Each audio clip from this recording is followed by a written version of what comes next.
Welcome back to the Independent Republican Mike Graham right here on TalkTV. This is the one place to be for the truth, the whole truth, and nothing but the truth. And if you want to identify as anything, try and identify as somebody with a brain, because those are the people that listen to this show, and those are the people that understand what it is that we do here and how it is that we are actually formed into what it is that we do as a nation. Because in the end, if we don't complain about stuff and we don't pass it on to those who are in charge of us, things will never change. And today's big story is all about scams, because there's plenty of scams going on out there, loads of scams going on in the car business. People used to run into the back of you at roundabouts, basically, and claim that they had been suffering from whiplash, or they might make you run into the back of them. All sorts of things would happen, and then suddenly the insurance company's paying out money on your behalf because they can't be bothered fighting it.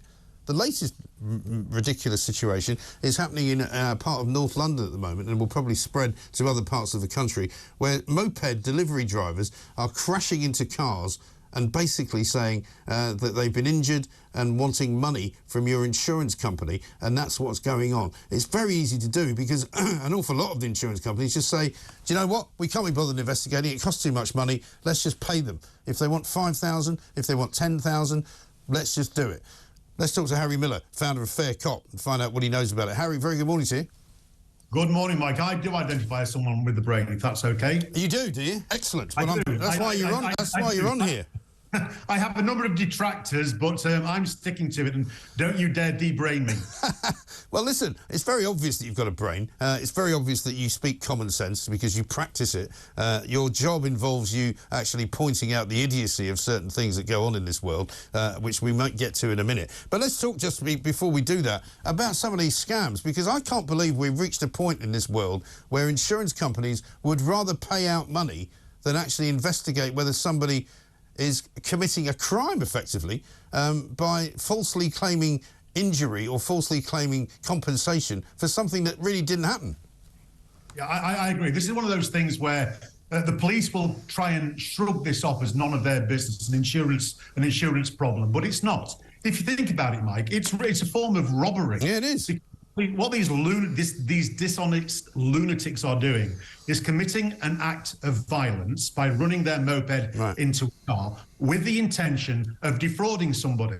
Now, it doesn't quite fit the general definition of robbery, but that's what it is. And the police have to start taking these incidents much more seriously, because they have a direct effect on all of us, because it drives up our insurance claims. It makes everybody a nervous driver, because you see a moped, and not only are you now thinking about how do I negotiate this road without hurting anybody, you have to start taking defensive action as to how do I pass down this street without becoming the victim of moped crime.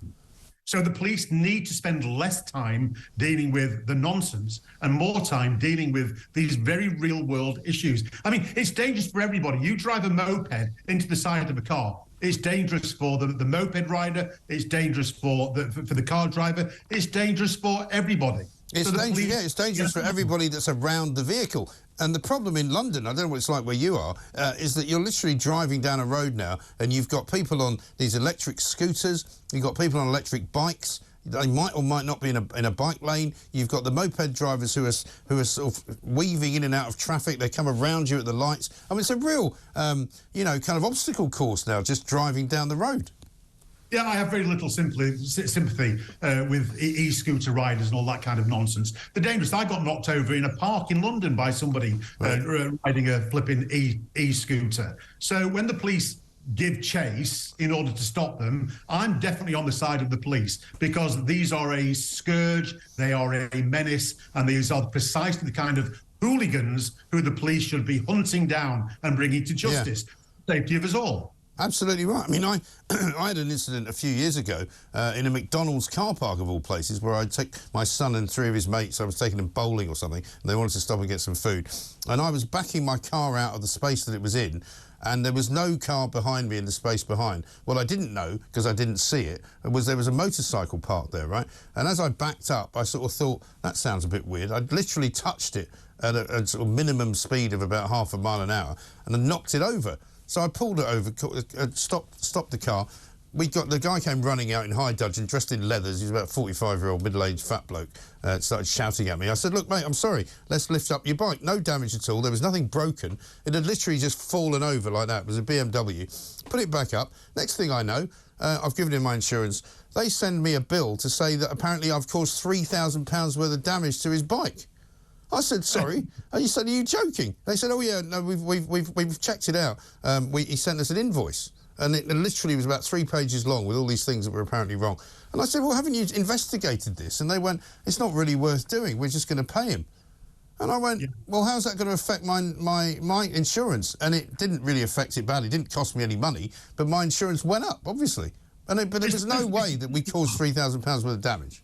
Yeah, it's the principle. We're living in a nation where scamming has become an alternative to work, and it's no good, and we need to crack down upon it. Yeah. I wouldn't have paid it. I wouldn't have advised the insurance company to pay it. But insurance companies will take the easy way out, and then the rest of us will pay. Yeah, because in the end, if somebody sues you, I suppose, or somebody makes a claim against you as a driver, it's kind of out of your hands, isn't it? Yeah, it is. It is really, and they'll take the course of least resistance, because insurance companies are in the business of making money. All of us will end up paying that little bit more. Yeah. That's why we should take responsibility and go up against these people to stop them. Yeah. I mean, is there any point, and I ask you as somebody who's got a lot of experience in dealing with the public, if you like, is there any point if somebody does this to you to say to them, look, if you pursue this, I will report you to the police for deliberately crashing into me? I think we should do that. I think the police will dismiss it, though. That's the problem. The police will say, we've got far too much to do. There's too much on our hands. Give it back to the insurance companies. What's the problem? And it's this gap that people take advantage of. They know how the system works, and they will play the system to their own advantage. The problem is all of us end up paying because it costs. Right.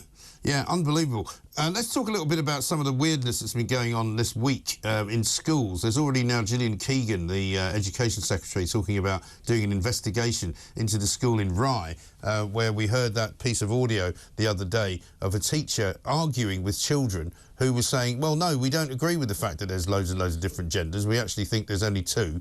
We actually think that you're either a man or a woman, and the rest of it is a crock of nonsense. And she calls them all despicable and says that they're all very sad. And if their parents think like that, they're also very sad. I mean, this is reaching ridiculous epidemic proportions, isn't it? Yeah, absolutely. I dealt with a case just over a year ago now where a 14-year-old autistic boy had said something similar. The police raided his house that evening.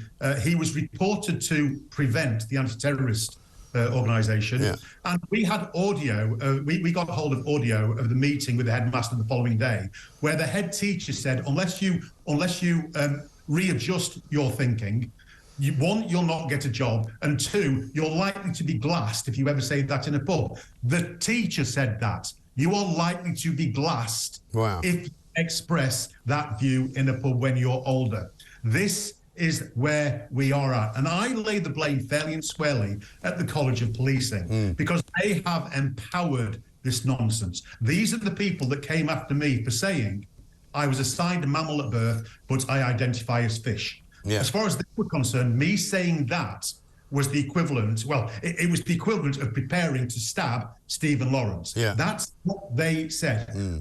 When I said, but this isn't a crime, they said, no, but it will escalate to a crime. And I said, what crime? And they said the murder of Stephen Lawrence, and then genocide.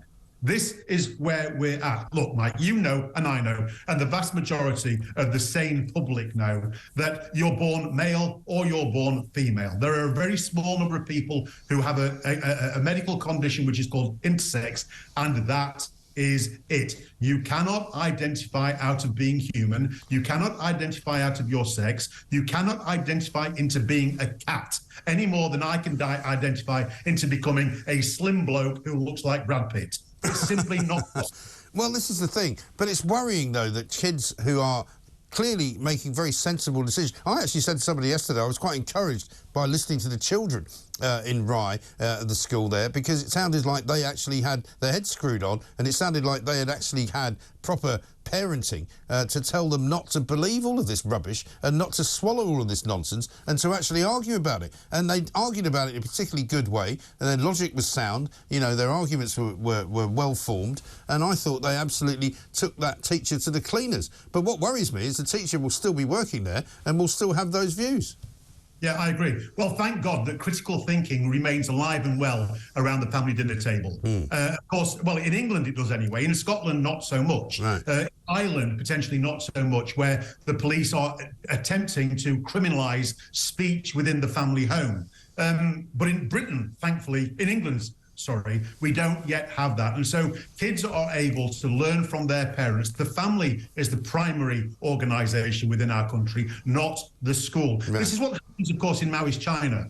Mao was so successful because he got the kids early, to the point where the kids were accusing teachers who adopted any form of wrong think or wrong speak, and the teachers were then humiliated and cast out. We cannot allow that to happen. We live in a free country, and freedom of speech and freedom of thought are fundamental in this country, and we must actively resist anything that tries to take that away from us. Yeah, I think you're absolutely right. Harry, good to talk to you. Thanks very much indeed. Harry Miller, founder of Fair Cop, of course, a man that speaks an awful lot of sense.